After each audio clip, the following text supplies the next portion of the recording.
Hey everybody, I'm with my boy Tristan. I'm at a hippie hotel and he walked up to me and he was like, let's go have some coffee. And here we are at a coffee shop called The Alchemist. And I've been talking about The Alchemist, turning love into hate, changing the energy. Hey y'all, how are y'all doing? This is a really big microphone and I'm usually camera shy, but let's do this.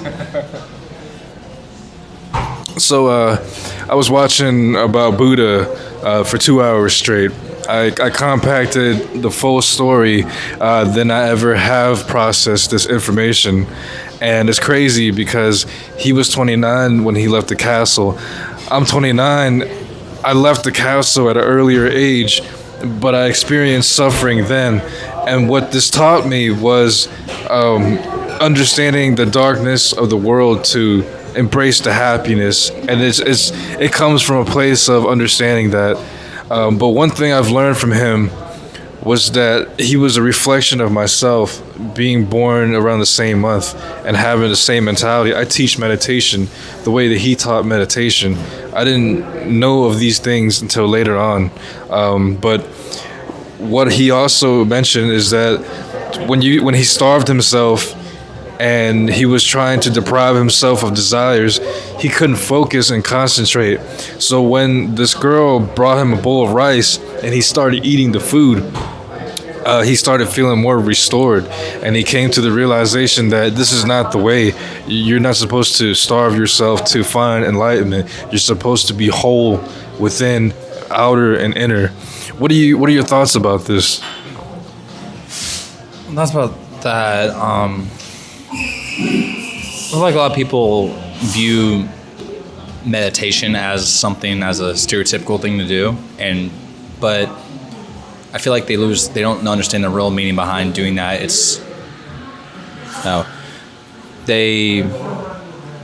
People should realize or try to view the point as meditation is not something that hippies do or people that are spiritual do. It's literally a form of self-reflection and looking at yourself inside of who you are and focusing on yourself instead of focusing on what's around you, what's in front of you. And a lot of people, Buddha, a lot of philosophers out there throughout history, Alan Watts, they have different forms of meditation, different forms of self-reflection. And it's evolved over time, in my opinion. And I think every person should have their own form of self-reflection and self-learning. One of the things that Gary Vee teaches is that he shares his content and puts himself out there for free. And the reason why he does that is because if you give somebody advice for free, they may or may not take it. But if they pay for it, they might do so. The whole point was, it was one thing to hear a 5-minute dopamine from a speech, and then another thing to apply that into wisdom.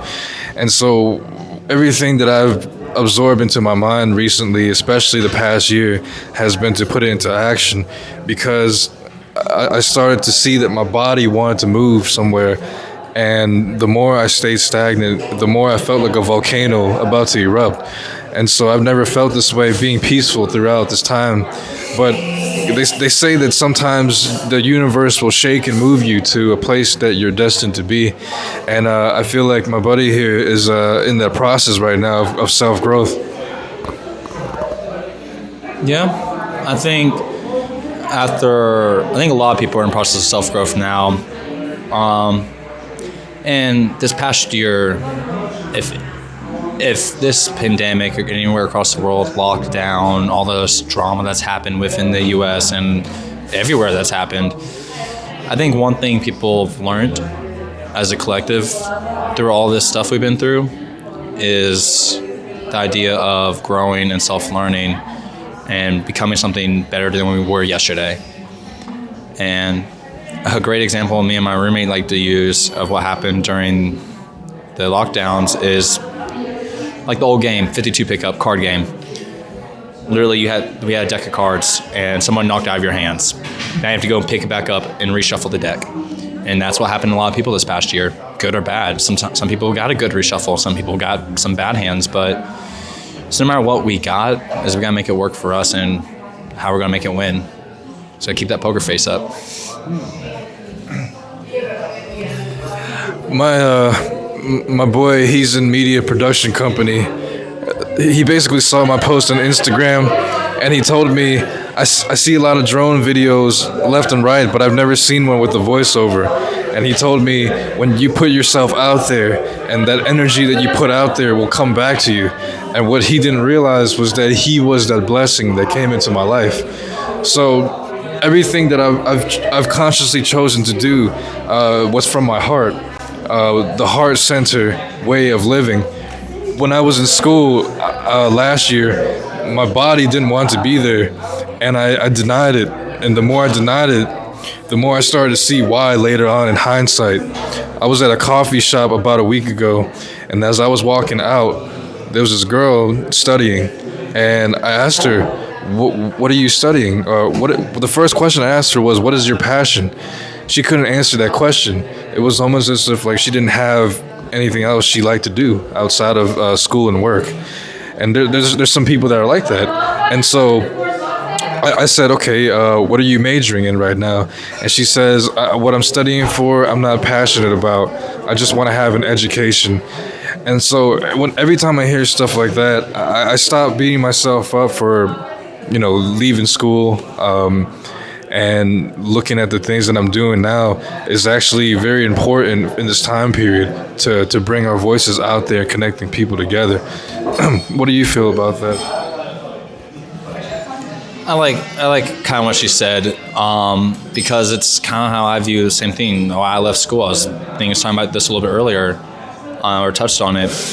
I feel like a lot of people they think they have to have education or think they have to do something to feel like, okay, that's what we got to do. But it's not what you always got to do. There's more than one path. There's more than one way through the woods at the end of the day.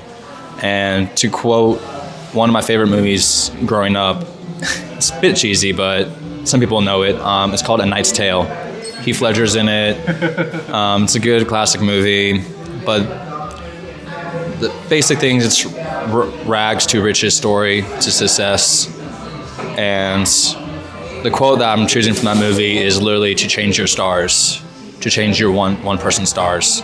So you can, no matter where you come from or what you do, if you just have enough passion behind it or enough care for it, you can do whatever the fuck you want in life. And he was a peasant. He became a knight, jousting and all that. And I'm born tone deaf, and I love making music, and I'm going to keep doing it until the day I die. Doesn't matter where you go or what you have. It's where you make it work best for you and where you want to go. I didn't go culinary school, and I've been in culinary for 5-6 years. I've held 2 executive chef positions, and I'm going to start working on my next sous chef position here in a few weeks. When something gives you lemons, you better make the best fucking lemonade you can.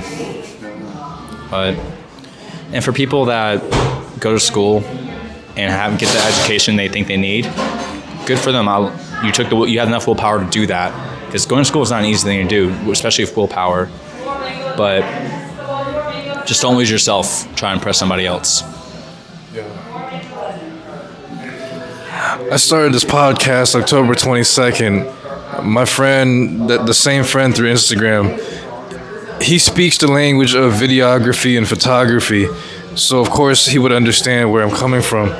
He had encouraged me to pursue what I was doing, because whatever I was doing was usable for something like me and him at a daycare, for example. He wasn't trying to produce music videos. He was about the local community, talking to his gym teacher, event coordinator, doing something that really matters. And I'm very excited for where this journey is headed to. Tristan had mentioned something about trying to put himself out there in different ways.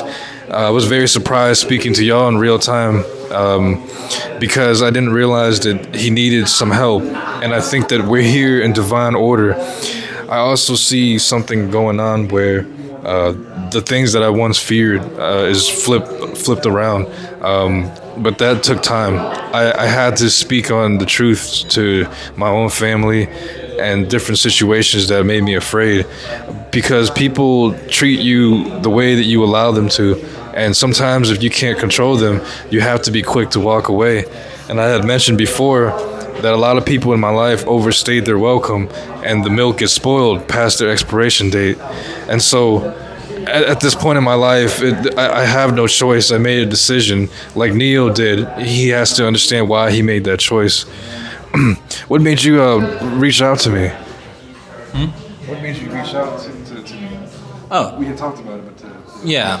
I wanted to reach out to you because I believe there's people meet each other for reasons, and I believe that no matter what you do when it comes to networking and what someone does, there's a way you can help each other out.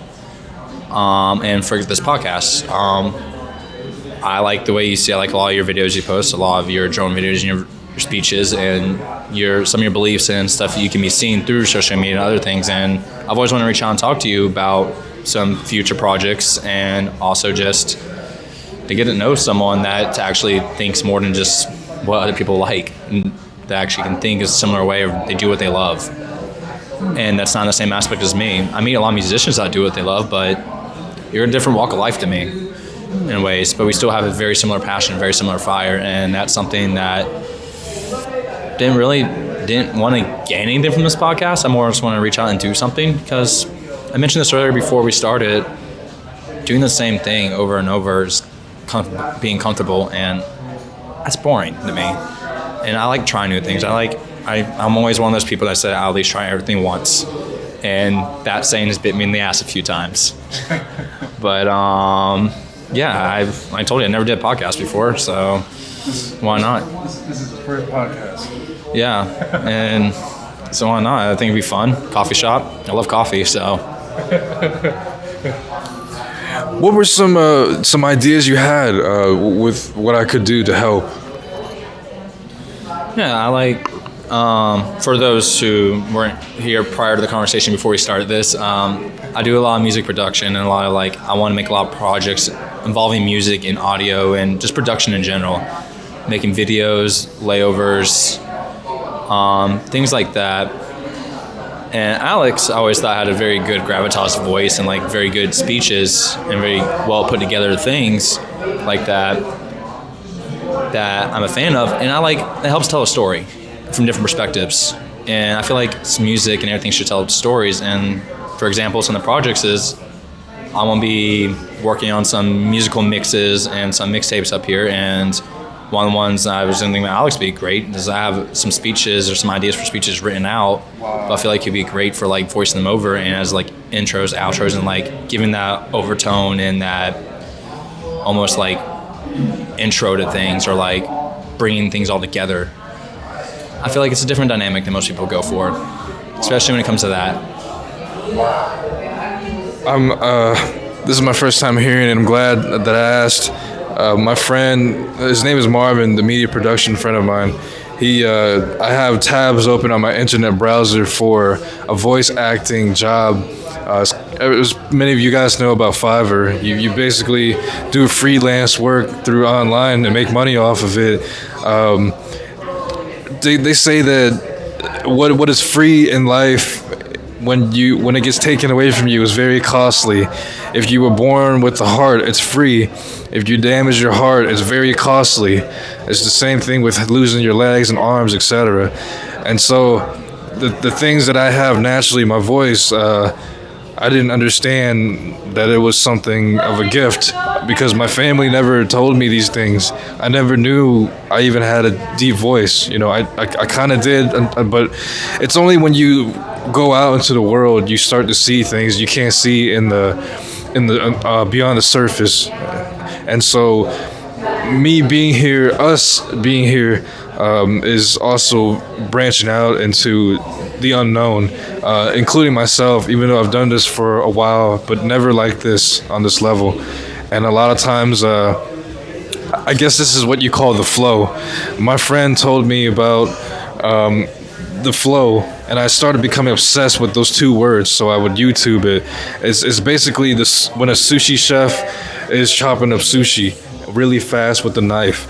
And I know you would know, as a culinary artist, y'all are in the flow of cooking. Is there anything that you can share about examples of that? Yeah. So I like how you use the term flow, because I'm also considered a flow artist, because in the EDM scene there's a lot of people that do fire performance scene, light gloves and stuff like that, because I do all those on the side too for fun. But flow is a state of mind. It can be done in anything. It could be cooking, podcasting, music. It's a state of mind where your body is fully focused, but at the same time, it's fully relaxed. Doing the thing you love is usually the case. Or sometimes it takes practice to get that state of mind. But it's just where you're not tense. You're doing something, and it's just smooth because it's almost second nature to you. Technically, it becomes muscle memory when you're flowing and in that state of mind, but it's just other relaxation while doing something. But at the same time, you're concentrating, but you don't feel like it. It's a nice feeling. It's a good relaxation. And a lot of people have it, and a lot of people feel it, and they don't understand what it is. But to each their own in that aspect. Some people discover it, some people don't. But we all experience it in some ways, and it's part of who we are as humans and stuff like that. One example, it could be cooking or it could be whatever. What's your example of you being in the flow? Cooking's a good example for me. I've been doing it for 5-6 years now. When it gets Friday nights, Saturday nights, when it's busy, we're doing 12 grand in sales, 300 reservations all coming in at the same time. It's that where I realize what's going on all around me. It feels like I know everything going on around me. I feel like I understand every piece in the room, every moment around me, every muscle, every peripheral vision thing. I feel like I can close my eyes and do it. It's just thing I can't know exactly how to put it in words, but it feels like I'm in control over everything right now. And I feel I control the gravity of the knife in my hand when I cut, or the gravity of my fire staff when I'm spinning it and doing flips with it in the air. It's one of those things, it's hard to explain, and not many people know how to explain it. It's just it's a feeling. It's like trying to explain how it tastes, how to explain what something spicy or something sour is to somebody who doesn't know what it is, without making a face or without making like an actual thing, but trying to explain it in words how something feels. It's like, how does love make someone feel? How does anger make someone feel? It's a feeling. It's something that people experience, but they can't exactly put in words. Some people can, some people can't. Last thing I'm curious about, what has cooking taught you? I'm genuinely curious about people in that mind. Cooking's taught me a hell of a fucking lot, besides how to make bad food and good food. It's taught me how to think and approach situations. It's honestly one of the reasons why I've learned how to approach life is through cooking. There's more than one way how to roast a chicken. There's more than one way how to saute something. You go in the field, if you're in the field out there or in the culinary field, you'll learn that there's 20 ways to do a seared salmon over mashed potatoes, or 5 different ways to do mashed potatoes, but each chef will say there's only one right way. And it's a matter of perspective. There's multiple ways to get to the end goal. There's different shortcuts you can take. Sometimes it's better, sometimes it's not. At the end of the day, it's about the perspective and which way you want to go. A lot of my culinary skills and techniques and things I use are a little bit unorthodox, but it's the way I like it. What are some examples? How I slice my bell peppers. A lot of people slice them in strips. I slice it all at once through, I don't know how to just demonstrate it, but making soup.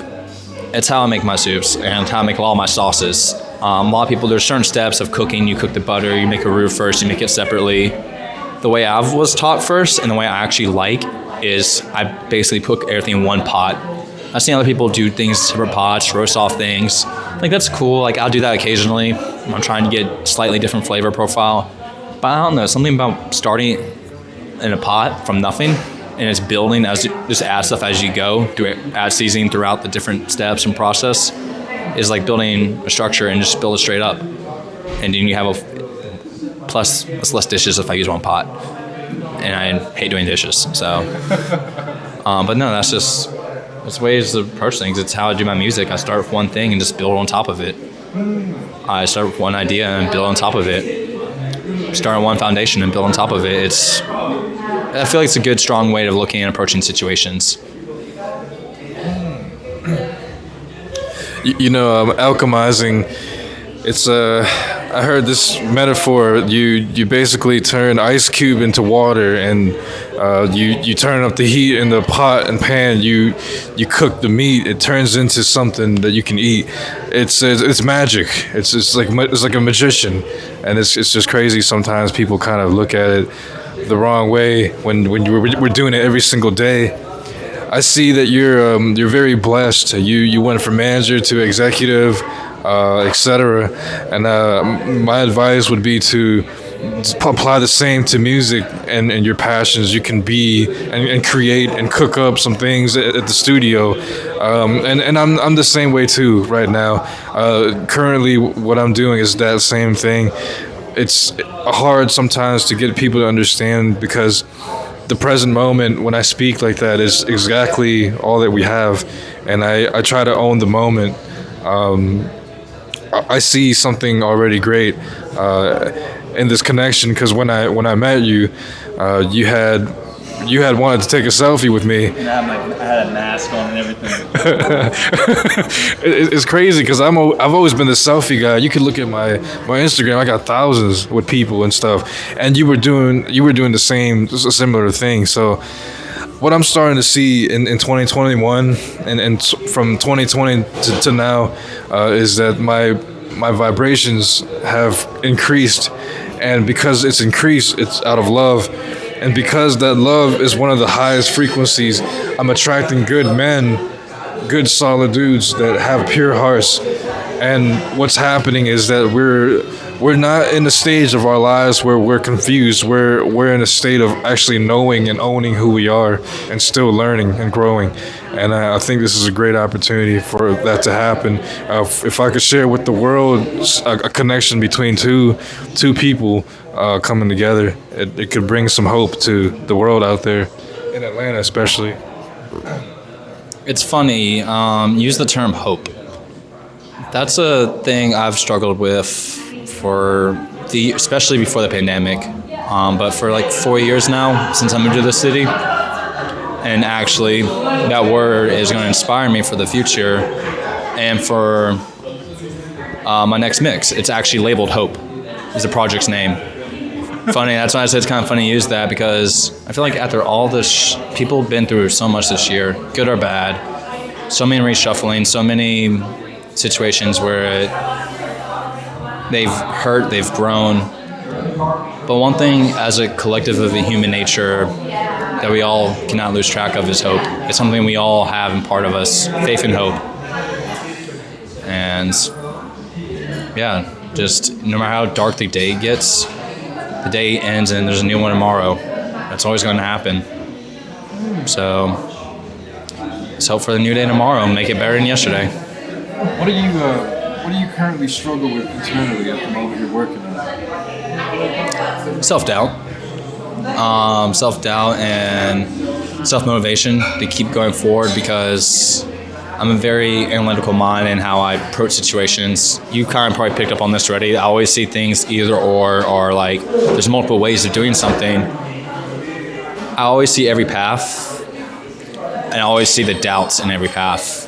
And I'm much a person that goes based off how I was raised and how I look at the world, what has the less negative percentage. And I need to learn how to have hope in myself and enough belief in myself to take the path I want for me and not the path that is safest for me.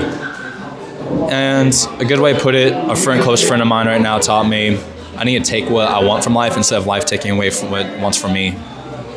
And they also told me to be a lot more selfish about what I do instead of trying to make everybody happy and make the best thing overall. Because at the end of the day, I am myself. I don't want to sacrifice myself for somebody else.